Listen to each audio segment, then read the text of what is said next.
We're going to talk about the 10-20-70 rule, and then I'm going to tell you a true story. The 10-20-70 rule pertains to your income, and it simply states that we're going to divide your income into 3 different categories. First of all, whatever you bring home, 10% is for you, for your savings. 20% should be used to pay your debts, your creditors.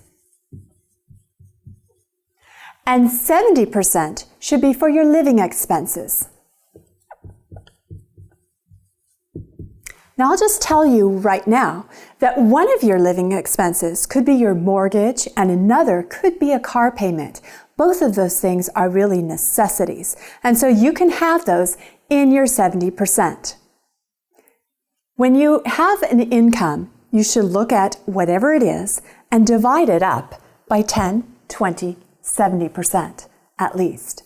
And if you don't have any debts, no creditors, guess what? That amount can start going over to your 10%. Or if perhaps just 10 or 15% satisfies your creditors, then you can attribute that extra to your own savings. Savings is key. It's key to you winning your financial game. Now let's try an example of this.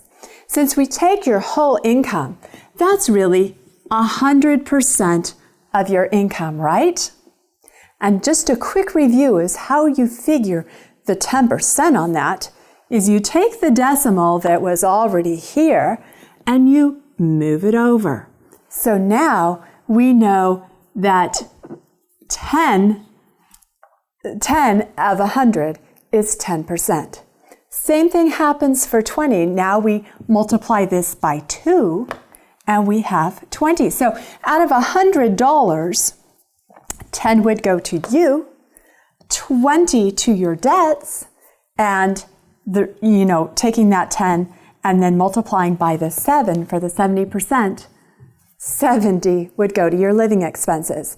Now, fortunately, we're not usually just looking at an income of our $100, so we can do this with bigger amounts too. Let's look at 1,000, kind of a similar example, or actually let's do 10,000. Let's say we have an income of $10,000. We're going to move over that decimal. We know that $1,000 we should be saving.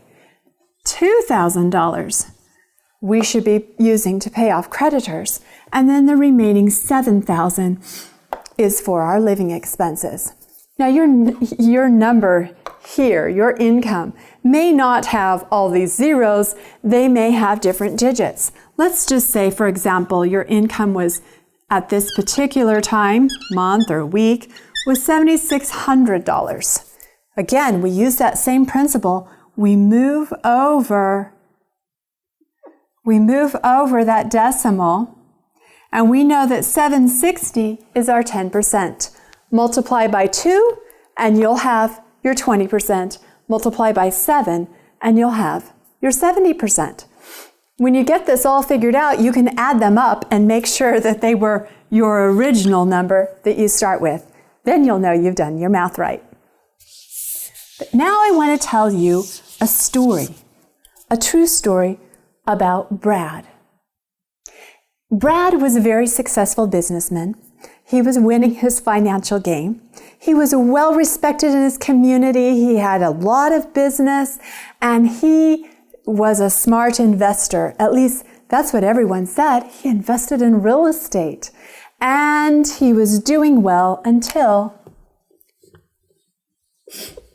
2008. Now, we talk about 2008 a lot because it was a real shock for many people. Real estate had always been such a great place to invest your money.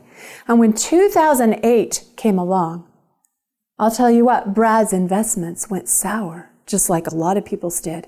They were underwater. But even worse than that, Brad's income was closely related to the real estate market.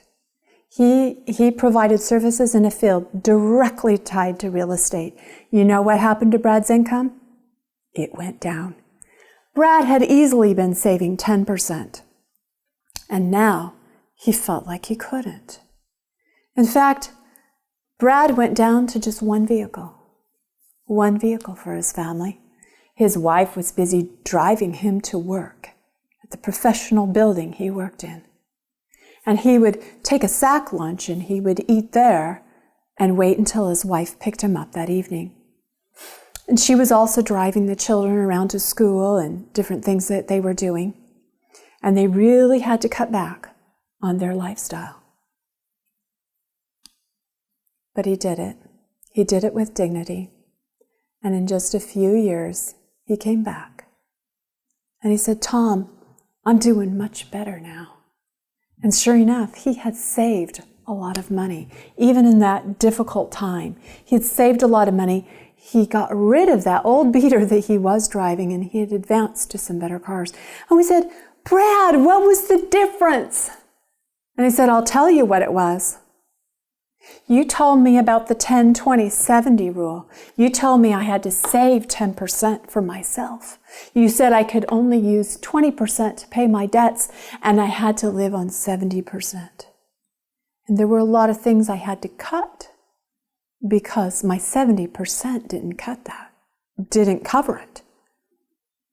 But I stuck to saving that 10%. And look, I've got all this to show for it."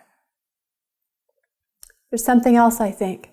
Also, he told us, he said, I would sit down, my income would come in, and I would just sit down and I would divide it up.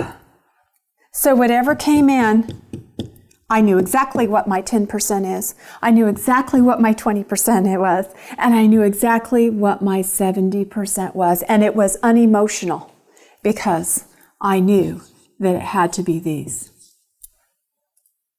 And one of the most awesome things about this story is these little eyes over here.